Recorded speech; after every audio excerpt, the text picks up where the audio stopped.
Usa ka tawo biambak gikan sa atok sa 3-story building, patay. Laing habal-habal driver na suspect sa kapin sa 4 milyon na pagpangawat, nadakpan. Bisan tindera o butadon, biktima sa paggamit sa minig nga kwarta. Patay ang usa ka tawo sa pagpumusil sunod sa usa ka drug den. Militanteng pundok nagprotesta atol sa pagbisita ni Obama.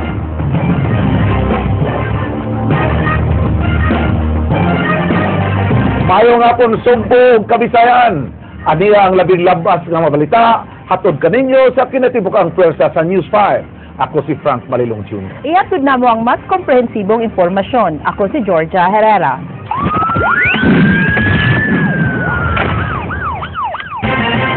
Sa iyo nga naukay ang mga motorista o mga taong dunay tuyo sa downtown area Cebu City kaganinang buntag tungod sa usa ka lalaking niambak gikan sa usa ka building sa Maydalan, Borromeo. Gituohang nagpakamatay ang mga gwardiya kay duna kining nakuhang suicide note ang kapulisan. Jinky Bargil, Suginlimi.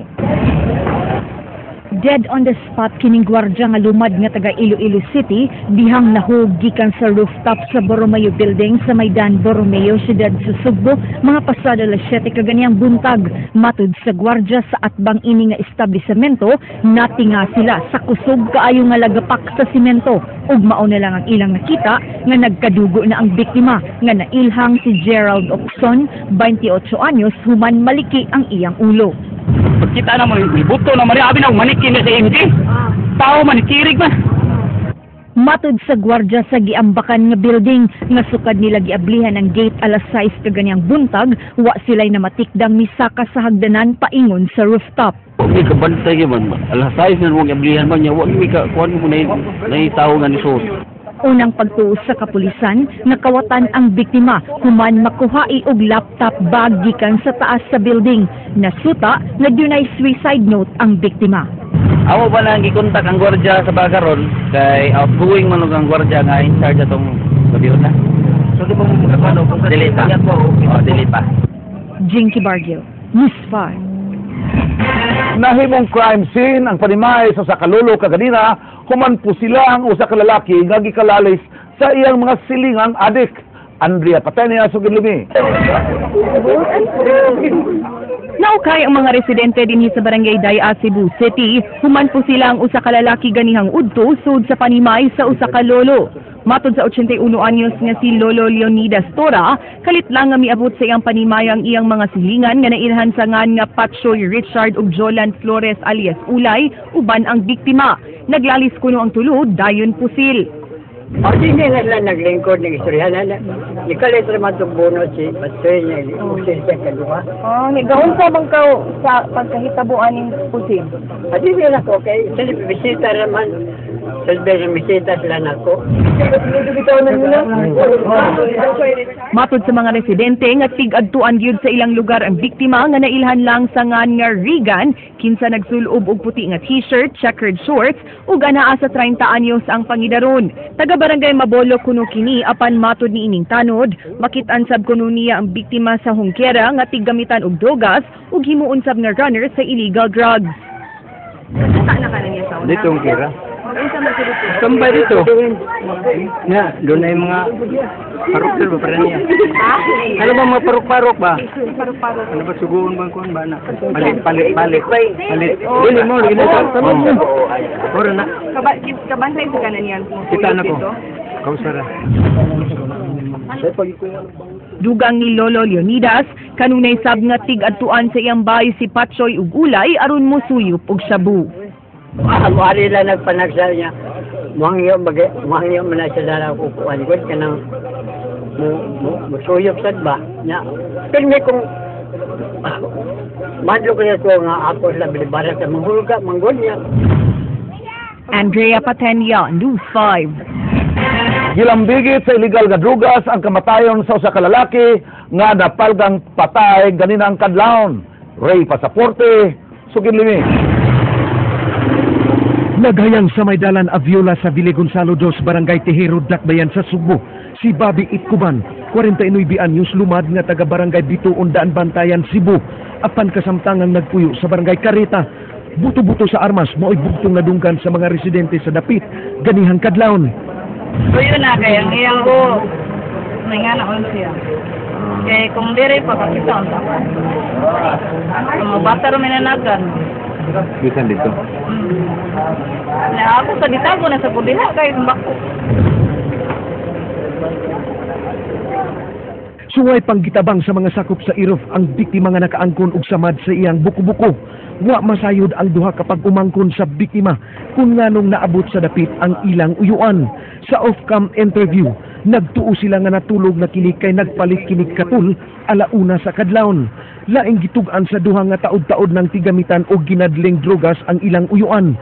Mao nga wa gisalikway sa kapulisan ang anggulo nga drogas ang motibo sa pagpamusil. May posibilidad nga dito na siya unahan gi-pusil niya diri sa Hagba. Giimbestigar karon sa kapulisan si Ignacio del Rosario nga taga Villa Gonzalo Uno nga maoy kauban sa biktima sa wa pa kini mapalging patay. Yung kauban, kaputan niya, kung nakita ko katiya, namaka ko nga, nakibawa sa ibaligya motor niya. Pagkagawa, so, di ko minatog istorya, di ko patay mo ko. Nagbawa mo ko dito taga doon, mas tuyugin na. Ray Pasaporte, News 5. Tungod sa kahadlok ni ambak ang usa ka batanong babae human tulisa ang iyang gisakyang jeep di pasarihoan ni adtong Sabado. Ang nagsaka nga kaso sa pagpanulis nakaalarma na sa kapulisan. Andrea Patenia, Sugid Limi. Gitabang sa mga sakop sa Irof kining batanong babae nga miambak sa iyang gisakyang jeep nga gitulis ni adtong Sabado sa hapon. Nasayran nga pag-abot sa iyang gisakyang 13C nga jeep dinhi sa eskina Hipodromo, nanulis ang usa ka lalaking dunay danga ice pick. Nakuha og cellphone ang usa ka pasahero. Ay, nahadlok naman to siya, mutong luksyon niya katong sa nagkurkurog, wa mo naog, mo tinaigo. Nakuha ko rin siya ko, cellphone siguro. Yang katong tulisan, dito daga nang kuhan, gani magtalisay, dito pa yung sa interior. Sa blotter sa Mabolo Police Station, nasayran nga laing 13C sub nga jeep ang gitulis sa maong dapit ni atong Biyernes sa hapon, diin usa ka lalaking tulisan sub nga nagdaog ice pick ang midagan padung sa Chinese Cemetery human manulis. Ang galo ng mga suspect, ma'am, umaalang sa description sa biktima, mga minor yung mga bata, age na mga 16 below. 30 minutos human sa hitabo, duha ka tawo sab ang midangop sa police station aron itaho nga nabiktima sila sa laing tulis sud gihapon sa jeep. Upat ka babae nga sakay sa 04L ang nakuhaan sa ilang mga bag sa tulo ka wa mailhing lalaki, human sila piuni og armas pag-abot nila sa Cebu IT Park. Nagabot na mong mabulo ni sakay ng tulo. May di mabulo church ba? Pag-abot sa IT Park, pagdaing na og hold up ako kauban. Dahil lang, hindi na sa magpakita sila cellphone, sige text message jeep niya. Di magdag nga, mahalon nga butang, kung hindi na siya matinta lang mga tulusan o kawatan ba? Gihisgutan ni Police Regional Office 7 Regional Director Danilo Constantino atul sa iyang pagkigtagbo sa mga provincial ug city directors kaganihang buntag ang nagsakang kaso sa maong krimen dinhi sa Sugbo.